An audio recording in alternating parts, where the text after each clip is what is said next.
आज से इस घर में मेरा कोई अधिकार नहीं है, यही कहना चाहते हैं ना आप दोनों? निहारिका ने आंगन में ठीक बीचों बीच खड़े होकर इतनी गंभीर और बुलंद आवाज में कहा कि पूरे घर में पसरा शोर अचानक सन्नाटे में बदल गया। उसके ठीक सामने उसके दोनों छोटे भाई केतन और चेतन नजरें झुकाए खड़े थे। वहीं कमरों के दरवाजों की ओट में छिपी उनकी पत्नियां इशिका और दीपाली मौन दर्शक बनी तमाशा देख रही थीं। अभी उनके पिता राम प्रसाद जी की 13वीं भी पूरी नहीं हुई थी और घर में जमीन जायदाद के बंटवारे की सुगबुगाहट शुरू हो चुकी थी। निहारिका की आंखों में आंसू जरूर थे, लेकिन उसकी आवाज में रत्ती भर भी कमजोरी नहीं थी। वह अच्छी तरह समझ रही थी कि जिस घर की एक एक ईंट में उसका बचपन बीता है, आज उसी घर में उसे एक मेहमान से ज्यादा कुछ नहीं समझा जा रहा था। राम प्रसाद जी गांव के एक अत्यंत प्रतिष्ठित और स्वाभिमानी किसान थे। उनके पास लगभग 20 बीघा उपजाऊ जमीन, एक बड़ा पक्का मकान और एक मुख्य बाजार में दो बड़ी दुकानें थीं। उनकी पत्नी का देहांत कई वर्ष पहले हो चुका था, इसलिए उन्होंने अपने तीनों बच्चों को अकेले ही पाला पोसा था। निहारिका सबसे बड़ी थी। माँ के जाने के बाद वह खुद एक बच्ची होते हुए भी रातों रात सयानी हो गई थी। उसने माँ बनकर अपने छोटे दोनों भाइयों को संभाला, उनके लिए खाना बनाया, उनकी पढ़ाई लिखाई का ध्यान रखा और हर सुख दुख में पिता का संबल बनी। लेकिन विवाह के बाद वह अपने ससुराल चली गई और धीरे धीरे गृहस्थी के चक्कर में मायके आना जाना थोड़ा कम हो गया। पिता के साथ छोड़ते ही दोनों भाइयों का व्यवहार पूरी तरह बदल गया। जो भाई पहले हर बात में दीदी दीदी कहते नहीं थकते थे, वे अब बात बात पर यह जताने लगे थे कि निहारिका का इस घर और संपत्ति में कोई लेना देना नहीं है। 13वीं के अगले दिन शाम को जब सब कुछ गिने चुने करीबी रिश्तेदार और पंच बैठे हुए थे, तब केतन ने अचानक बात छेड़ी। दीदी, अब बाबूजी तो रहे नहीं, हमारा मानना है कि अब आपको भी अपनी घर गृहस्थी और ससुराल पर ध्यान देना चाहिए। यहाँ की जमीन और घर की जिम्मेदारी अब हमारी है, हम दोनों भाई मिलकर देख लेंगे। निहारिका ने हैरान और आहत होकर उनकी तरफ देखा। जिम्मेदारी तुम्हारी है केतन, वह तो ठीक है, पर क्या मैं इस घर की बेटी नहीं रही? क्या बाबूजी के जाने के बाद यह मेरा घर नहीं रहा? तभी छोटा भाई चेतन तुरंत बीच में बोल पड़ा। दीदी, आप बात का बतंगड़ मत बनाइए। बेटी तो आप हैं ही, लेकिन समाज का नियम तो आप जानती ही हैं। शादी के बाद लड़की का असली घर उसका ससुराल होता है। भला गांव देहात में बहनों को जमीन का हिस्सा कौन देता है? यह सुनते ही निहारिका का चेहरा गुस्से और दुख से तमतमा गया। उसे दुख जमीन का नहीं था, दुख इस बात का था कि जिन भाइयों को उसने अपनी हथेलियों पर बड़ा किया, वही आज उसे पराया साबित करने पर तुले हुए थे। तभी केतन की पत्नी इशिका ने भी बहती गंगा में हाथ धोते हुए कहा, दीदी बुरा मत मानिए, लेकिन दुनिया समाज की भी तो एक कायदा होता है। अगर हर बेटी मायके की संपत्ति में हिस्सा मांगने लगे तो बेटों के पास क्या बचेगा?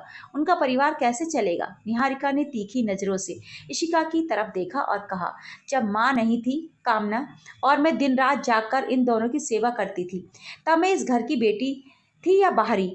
तब तो मैंने अपने सपने, सारे सपने इस घर के लिए छोड़ दिए थे। लेकिन उसकी बात सुनने वाला वहां कोई नहीं था।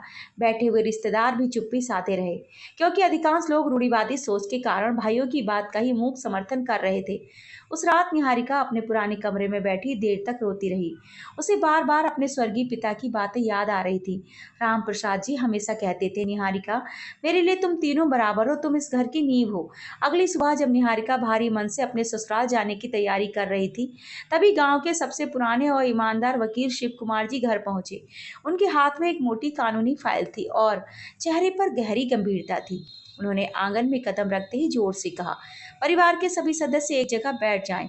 मुझे राम प्रसाद जी की एक बेहद जरूरी वसीयत के बारे में बात करनी है। केतन और चेतन ने एक दूसरे की तरफ देखा और उनके चेहरों पर एक कुटिल मुस्कान तैर गई। उन्हें पूरा भरोसा था कि बाबूजी जमीन जायदाद उन्हीं के नाम करके गए होंगे। निहारिका भी हैरान होकर एक कोने में बैठ गई।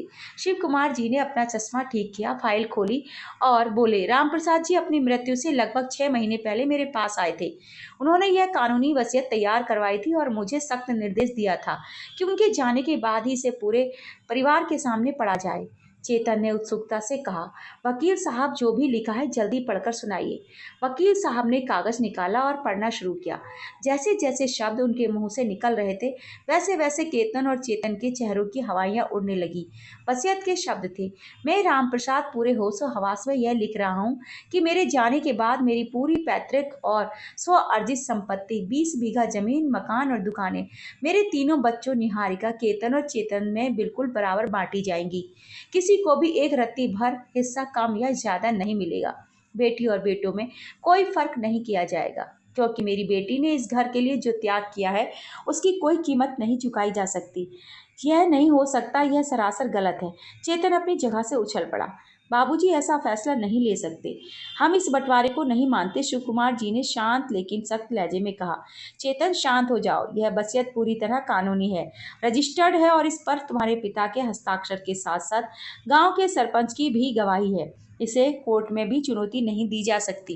दोनों भाइयों के चेहरे के रंग उड़ चुके थे, लेकिन कहानी यहाँ खत्म नहीं हुई थी। वकील साहब ने आगे पढ़ा। यदि मेरे बेटों ने मेरी बेटी निहारिका को उसका कानूनी हक देने से मना किया या उसके साथ किसी भी तरह का दुर्व्यवहार किया, तो बाजार की दोनों दुकानें पूरी तरह से और तुरंत निहारिका के नाम हस्तांतरित हो जाएंगी, जिसका मालिकाना हक सिर्फ और सिर्फ निहारिका का होगा। यह सुनते ही पूरे आंगन में सन्नाटा खिंच गया। दोनों दुकानें पूरे परिवार की कमाई का मुख्य जरिया थीं। केतन का गुस्सा अब लाचारी में बदलने लगा था। वकील साहब ने फाइल से एक और छोटा सफेद लिफाफा निकाला और निहारिका की तरफ बढ़ाते हुए कहा, निहारिका बेटा, यह तुम्हारे बाबूजी का निजी पत्र है जो उन्होंने सिर्फ तुम्हारे लिए छोड़ा था। कांपते हाथों से निहारिका ने वह पत्र लिया और जैसे ही पहली पंक्ति पढ़ी उसकी आंखों से आंसुओं का सैलाब उमड़ पड़ा। आंगन में बैठे सभी लोग उत्सुकता और ग्लानि के मिले जुले भाव से उसकी तरफ देख रहे थे। निहारिका ने रुंधे गले से पत्र को ऊंची आवाज में पढ़ना शुरू किया ताकि सब सुन सके। मेरी प्यारी बेटी निहारिका, जब तुम यह पत्र पढ़ रही होगी मैं पंचतत्व में विलीन हो चुका हूँगा। बेटी, मुझे मालूम है कि मेरे जाने के बाद समाज और तुम्हारे भाई तुम्हें पराया साबित करने की कोशिश करेंगे, लेकिन मैं यह कैसे भूल सकता हूँ कि जब तुम्हारी माँ हमें छोड़कर गई तब तुम खुद एक बच्ची थी, पर तुमने अपने बचपन की आहुति देकर माँ बनकर केतन और चेतन को पाला। तुमने अपनी पढ़ाई छोड़ी, अपने सपनों का गला घोंटा ताकि तुम्हारे भाई पढ़ लिख कर काबिल बन सके। आज वे जो कुछ भी हैं उसमें कितना मेरा योगदान है उससे कहीं ज्यादा तुम्हारा त्याग है। यह बसियत जमीन का एक टुकड़ा नहीं बल्कि तुम्हारे उसी त्याग का सम्मान है। मैं जीते जी तुम्हें हक नहीं दे पाया क्योंकि समाज की रूढ़ियां आड़े आती थी, पर मेरे जाने के बाद कोई तुम्हें बेघर या बेसहारा ना समझे, इसलिए यह अधिकार तुम्हें देकर जा रहा हूँ। खुश रहना मेरी बच्ची। पत्र समाप्त होते होते आंगन में मौजूद कई रिश्तेदारों की आंखें नम हो चुकी थीं। यहाँ तक कि पंच और बुजुर्ग भी राम प्रसाद जी की दूरदर्शिता की तारीफ करने लगे। चेतन अभी भी गुस्से में फुसफुसाया, तो फिर हम कोर्ट जाएंगे, हम अपनी जमीन ऐसे नहीं जाने देंगे। ये सुनते ही निहारिका अपनी जगह से खड़ी हुई। उसकी आंखों में अब आंसू नहीं बल्कि एक चट्टान जैसी दृढ़ता थी। उसने अपने दोनों भाइयों की आंखों में आंखें डालकर कहा, चेतन, केतन, तुम दोनों कोर्ट जाना चाहते हो, शौक से जाओ, लेकिन कोर्ट की सीढ़ियां चढ़ने से पहले मेरी एक बात का जवाब दे दो। जब बाबूजी महीनों अस्पताल में भर्ती थे और मैं अपने छोटे बच्चों को छोड़कर यहाँ दिन रात उनकी सेवा करती थी, मल मूत्र साफ करती थी, तब मैं इस घर की बेटी थी या बाहरी? और आज जब संपत्ति की बात आई तो मैं पराई हो गई। उसके इस सवाल से दोनों भाइयों के जमीर को झकझोर कर रख दिया। उसके पास कोई जवाब नहीं था। शाम को केतन और चेतन चुपचाप तहसील कार्यालय गए ताकि वसीयत की वैधता की जांच कर सके। वहां के बड़े बाबू ने कागजात देखकर साफ कह दिया, तुम्हारे पिता ने इस वसीयत को इतना मजबूत बनाया है कि देश का कोई भी वकील इसे तोड़ नहीं सकता। अगर कानूनी लड़ाई लड़ोगे तो दुकानों से भी हाथ धो बैठोगे और समाज में थू थू अलग होगी। अगले दिन सुबह घर पर दोबारा पंचायत बैठी। सभी की नजरें निहारिका पर थीं कि वह क्या फैसला लेती है। निहारिका गरिमा के साथ आगे बढ़ी और बोली, मैं यहाँ अपना अधिकार लेने आई हूँ, अपने भाइयों का हक छीनने नहीं। बाबूजी ने मुझे बेटों के बराबर सम्मान दिया है, मेरे लिए यही सबसे बड़ी वसीयत है। इसलिए जमीन और दुकानों का तीसरा हिस्सा कानूनी तौर पर मेरे नाम रहेगा ताकि बाबूजी के फैसले का मान रहे। लेकिन खेती की पूरी देखरेख और दुकानों का संचालन तुम दोनों भाई ही करोगे। उससे होने वाली आय भी तुम दोनों ही रखना। मुझे संपत्ति का लालच नहीं है, मुझे बस मेरे पिता द्वारा दिया गया सम्मान चाहिए। निहारिका की यह महानता देखकर केतन और चेतन के भीतर का लालच और अहंकार ताश के पत्तों की तरह ढह गया। केतन भागकर निहारिका के पैरों में गिर पड़ा और फूट फूट कर रोने लगा। दीदी, हमें माफ कर दो, हम पैसों के लालच में अंधे हो गए थे। हमने उस माँ का अपमान किया जिसने हमें पाल पोस कर बड़ा किया। चेतन ने भी रोते हुए निहारिका का हाथ पकड़ लिया। निहारिका की आंखें भी भर आईं और उसने अपने दोनों भाइयों को गले से लगा लिया। वर्षों का कड़वाहट का बोझ एक पल में धुल गया। उसी दोपहर सरकारी कागजात पर तीनों भाई बहनों के हस्ताक्षर हुए संपत्ति का न्याय संगत बंटवारा हुआ, लेकिन परिवार टूटने से बच गया। शाम को जब निहारिका अपने ससुराल लौटने के लिए गाड़ी में बैठी तो उसने पलटकर एक बार फिर उस आंगन को देखा। वह आंगन जहाँ सुबह उसे परायापन महसूस हो रहा था, आज पिता के न्याय और भाइयों के प्रेम की छाँव में फिर से उसका अपना हो चुका था। बेटियों की शादी के बाद सिर्फ अपना घर बदलती हैं, अपने माता पिता के प्रति अपने अधिकार, कर्तव्य और रिश्ते नहीं। संपत्ति में उनका अधिकार किसी की दया का मोहताज नहीं, बल्कि उनका कानूनी और नैतिक हक है। यह थी आज की कहानी। दोस्तों, कैसी लगी कमेंट करके ज़रूर बताना, और इसी तरह की कहानियों के लिए मेरे चैनल को सब्सक्राइब कर लीजिए। धन्यवाद।